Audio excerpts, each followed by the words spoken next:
A ball is dropped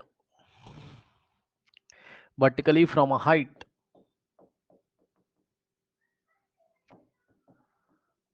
from a height vertically from a height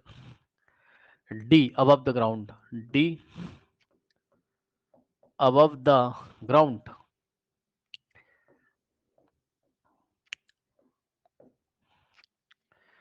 It hits the ground and bounces up vertically. It hits the ground and bounces up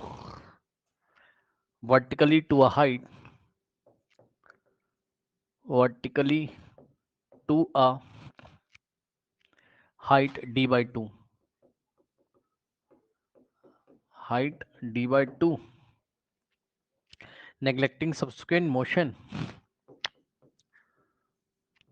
neglecting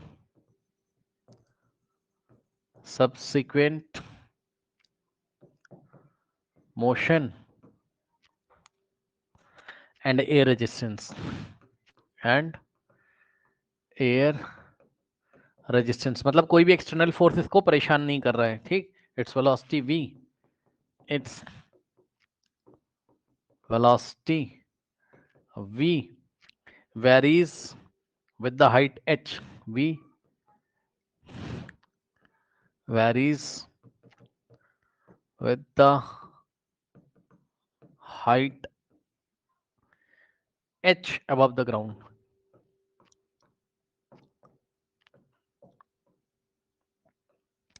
अब देखो कुछ graph दिए हुए हैं,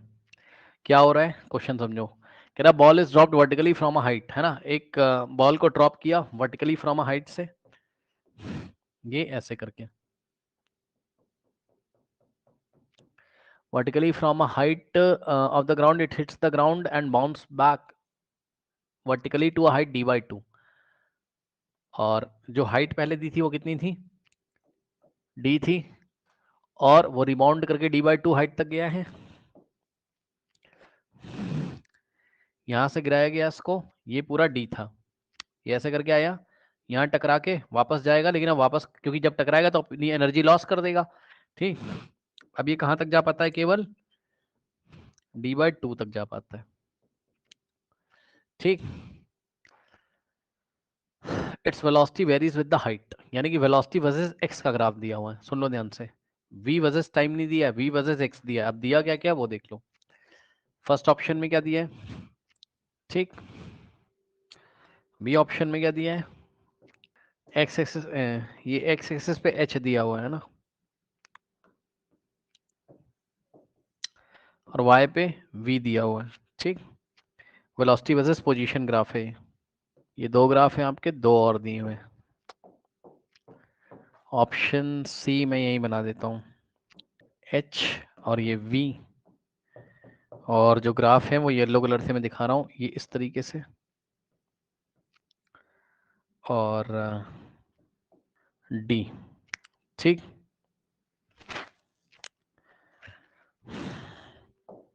option D, D H ये दिया है, we है वेलोसिटी, डी नहीं है वी, ये ग्राफ दिए हैं, ठीक है। तो इसका एनालिसिस करना है किस तरीके से, देखिए इसको करेंगे। A ball is dropped vertically from a height D above the ground, ठीक है ना। अच्छा, तो देखो जब एक बॉल को ऐसे ड्रॉप करेंगे तो धीरे धीरे उसकी वेलोसिटी क्या होगी, hits the ground and bounces, अच्छा ठीक है, ठीक है, देखो जरा ध्यान से, मतलब पहले कुछ ना कुछ हाइट रहेगी, जब आप यहाँ h हाइट से फेंक रहे हो, फेंकने का मतलब ड्रॉप कर रहे हो, तो क्या होगा, u बराबर 0 होगा पहले, मतलब आपको ढूंढना है जब वेलोसिटी 0 और मैक्सिमम हाइट कितनी हो, h हो, वेलोसिटी 0 और हाइट h, फिर क्या होगा, धीरे धीरे ये आएगा नीचे, ठीक। तो जैसे जैसे नीचे आएगा वेलोसिटी बढ़ रही होगी, बढ़ रही होगी, बढ़ रही होगी, एक बहुत ज्यादा वेलोसिटी से इस पे टकराएगा और उस टाइम h 0 हो जाएगा। ये देखो यहाँ पे देखो, सबसे पहले यहाँ से देखिए, अभी h कितना है, इतना है, ठीक। और यही h किसके इक्वल है, d के इक्वल है अगर आप देखोगे, मतलब जो इसकी मैक्सिमम हाइट थी। ठीक, तो इस टाइम वेलोसिटी कितनी है, 0 है, तो पार्टिकल को यहां से ड्रॉप किया गया है, u बराबर 0 है, छोड़ दिया गया। जब ये नीचे आएगा वेलोसिटी बढ़ रही होगी। अब आप देख लो, ये देखिए वेलोसिटी बढ़ रही भाई, चेक करो ना, नीचे आने पर ये h डिक्रीज करेगा, चेक कर सकते हो। एरो क्या बता रहा है, ग्राफ को ऐसे पढ़ना है, ऐसे। तो देखो ये h कम हो रहा है, कम हो रहा है, कम हो रहा है, जब ये नीचे आ रहा है कम हो रहा है, तो h कम हो रहा है, कम हो रहा है, कम हो रहा है, लेकिन वेलोसिटी वेलोसिटी इंक्रीज हो रही है। ध्यान से चेक करिए, इतने पे वेलोसिटी इतनी थी, इस पॉइंट पे वेलोसिटी 0 थी जब वो मैक्सिमम हाइट पे था, इतने पे वेलोसिटी इतनी हो गई, और इतने पे, यानी कि यहाँ पर आके h 0 हो गया तो वेलोसिटी मैक्सिमम हो गई। h 0 का मतलब जब ये इससे टकराएगी तो मैक्सिमम वेलोसिटी से टकराएगी। ठीक, अब तुरंत वेलोसिटी की डायरेक्शन क्या, अब एक चीज और देखो, जैसे जैसे h कम हो रहा था वेलोसिटी की डायरेक्शन हर एक बार नेगेटिव थी, क्योंकि बॉल कहाँ तक आ रही थी, नीचे आ रही थी। नीचे की डायरेक्शन कैसी रखते हैं वेलोसिटी की, नेगेटिव। ठीक, इसलिए वेलोसिटी नेगेटिव डायरेक्शन में इंक्रीज कर रही थी। जैसे ही h 0 हुआ, अब बाउंस बैक करेगा, ये टकराएगा, इस तरीके से बाउंस बैक करेगा तो ऊपर की डायरेक्शन में जाएगा, नहीं वेलोसिटी पॉजिटिव होगी और लगातार डिक्रीज होती रहेगी, क्योंकि मोशन अंडर ग्रेविटी है ना, तो टकरा के जब ऊपर जाएगी तो वेलोसिटी डिक्रीज करती होगी। यानी कि यहाँ पे वेलोसिटी इतनी हो गई, पहले इतनी थी, उससे कम हो गई अब वेलोसिटी, h बराबर 0 पे, क्योंकि ग्राउंड पे जब टकराएगा तो कुछ एनर्जी उसकी लॉस हो जाएगी। ठीक, तो जो वेलोसिटी इतनी सारी थी, ये देखो वो अब कम कम हो गई, v डैश हो गई, v डैश हो गई। अब सुनो, अब फिर से टकरा कर ऊपर जाएगा, यानी कि अब डिस्प्लेसमेंट अपोजिट डायरेक्शन में होगा, h उधर बढ़ेगा, तो अब h उधर बढ़ेगा,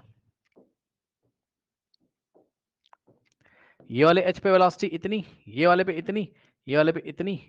और ये देखो टॉप पे पहुंच गया, टॉप का मतलब d/2 पे पहुंच गया, तो ये जो डिस्टेंस है ये d/2 हो गया, और इस टाइम वेलोसिटी कितनी, 0 है।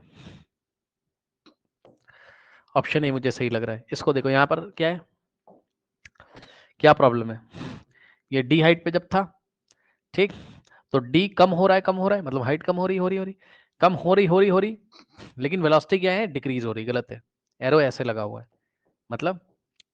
मैक्सिमम हाइट पे चलो वेलोसिटी 0 मान गए, अब हाइट कम हुई तो वेलोसिटी बढ़नी चाहिए थी, बल्कि ये कम हो रही पॉजिटिव डायरेक्शन में, ये देखो, नहीं नहीं नहीं, हाँ हाँ, एरो ऐसे लगा हुआ है, एरो ऐसे लगा हुआ है, मतलब गलत एरो ही लगा हुआ है इसमें,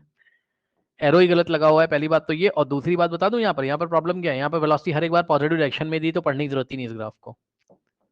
नहीं पढ़ोगे, वेलोसिटी हर एक बार पॉजिटिव डायरेक्शन में, भाई ऐसा कैसे, ऊपर से नीचे आएगा तो वेलोसिटी नेगेटिव, और नीचे से ऊपर जाएगा तो वेलोसिटी पॉजिटिव, तो इसको क्या ही पढ़ेंगे हम। यहाँ पे भी वही खतरनाक चीज है, वेलोसिटी हमेशा नेगेटिव डायरेक्शन में, ऐसे कैसे हो जाएगा। ठीक, यहाँ पे देखो, यहाँ पे क्या दिक्कत है, यहाँ पर दिक्कत ही दिक्कत है, यहाँ पे ये मैक्सिमम हाइट है, वेलोसिटी 0, जब वो नीचे आएगा तो h कम होगा, तो वेलोसिटी बढ़ेगी। ठीक, वेलोसिटी बढ़ेगी, लेकिन एरो उल्टा लगा दिया, एरो ऐसा होता तब तो कुछ सोचते भी हम इसके बारे में। ठीक, उधर से उधर पढ़ना नहीं है इसको, ना ना ना ना, उधर से उधर क्यों पढ़ोगे, क्योंकि यहाँ पे स्टार्टिंग में ही गलत हो गया, स्टार्टिंग में तो ये h है ना, तो स्टार्टिंग में तो h 0 है, स्टार्टिंग में h 0 का है, तो मैक्सिमम है, मैक्सिमम है h, तो इसकी तो पढ़ाई गलत है, समझ रहे हो ना, h बराबर 0 से थोड़ा ना स्टार्ट करना है, हमको h से स्टार्ट करना है, यहाँ से बॉल ड्रॉप करी थी, यानी कि ग्राफ कुछ यहाँ से इधर की तरफ पढ़ना है, ना कि यहाँ से इधर की तरफ, तो जब h मैक्सिमम होगा तब ग्राफ पढ़ना है, यानी कि जहाँ पे एरो ऐसे होंगे वहां पढ़ेंगे, ये वाले एरो तो भूल ही जाओ, मतलब गलत है। यहाँ पे भी देखो गलत है, कैसे, ऐसे एरो लगा दिया, कहने का मतलब है कि तुम्हें यहां से इधर पढ़ना है, h बराबर 0 से इधर h की तरफ पढ़ना है, नहीं, h मैक्स से लेके h 0 तक पढ़ना है ग्राफ को। ये इसको सोचने का पहला तरीका था, इसके भी एरो गलत लगे हुए, नहीं एरो क्या गलत लगे इसके, इसके चलो मान लिया एरो भी सही है, तो प्रॉब्लम क्या है, वेलोसिटी की डायरेक्शन ही नहीं चेंज हुई, एक ही डायरेक्शन में, इसमें भी डायरेक्शन वाली भी चेंज थी, एरो वाला भी दिक्कत था, इसमें एरो वाला भी दिक्कत था, एरो वाला दिक्कत था इसमें। ठीक, तो ये हो गया इसका पहला तरीका। दूसरा तरीका देखो, दूसरा तरीका ये है कि आप यहाँ मोशन अंडर ग्रेविटी अगर ये हो रहा है, ठीक है ना, तो यहाँ पर आपको इक्वेशन ऑफ मोशन लगाकर इसके पाथ का पता कर सकते हो कि ये पाथ कैसा है, स्ट्रेट लाइन है या पैराबोलिक पाथ है मोशन का। तो अगर आप यहाँ पर लगा देते क्या, v square is equal minus U square is equals to 2a(s) लगा देते, लगाओ। कहाँ तक के मोशन के लिए? चलो मान लो यहां से यहां तक के मोशन के लिए लगा देते, कोई बात नहीं, यहां से यहां तक के लिए, तो u 0 हो जाता, ठीक है। और v का स्क्वायर, मान लो v वेलोसिटी से टकराता है, तो v को नेगेटिव रखोगे तो नेगेटिव का स्क्वायर पॉजिटिव हो जाएगा, इज इक्वल्स टू 2 इंटू, और g की वैल्यू क्या रखेंगे, माइनस, नीचे की तरफ था, और s की जगह हम क्या रखेंगे, नीचे है तो माइनस h, ठीक। यहां से यहां तक का मोशन देख रहा हूं बस, ठीक है। ओके नाउ, तो यहां से क्या हो जाएगा, v स्क्वायर बराबर माइनस माइनस प्लस 2 जी एच, वेरिएबल कौन है, v और h की पावर 1 v की पावर 2, और एक वेरिएबल की पावर 1 दूसरे की 2, 2g तो कांस्टेंट है, तो इसका जो मतलब v वर्सेस h का जो ग्राफ आएगा पैराबोलिक होना चाहिए। अब इसमें से लीनियर वाला, ये तो लाइन बन रही है स्ट्रेट ऐसे ऐसे करके, ये चला जाएगा, ठीक। पैराबोलिक में 3 ये वाले सिलेक्ट होंगे, और इसमें से ये दोनों रिजेक्ट होंगे वेलोसिटी की वजह से, इसकी वेलोसिटी पॉजिटिव, इसकी हमेशा नेगेटिव हो नहीं सकता है, तो यही वाला सही हो जाएगा, इसकी वेलोसिटी चेंज हो रही है, डायरेक्शन मतलब, ठीक है।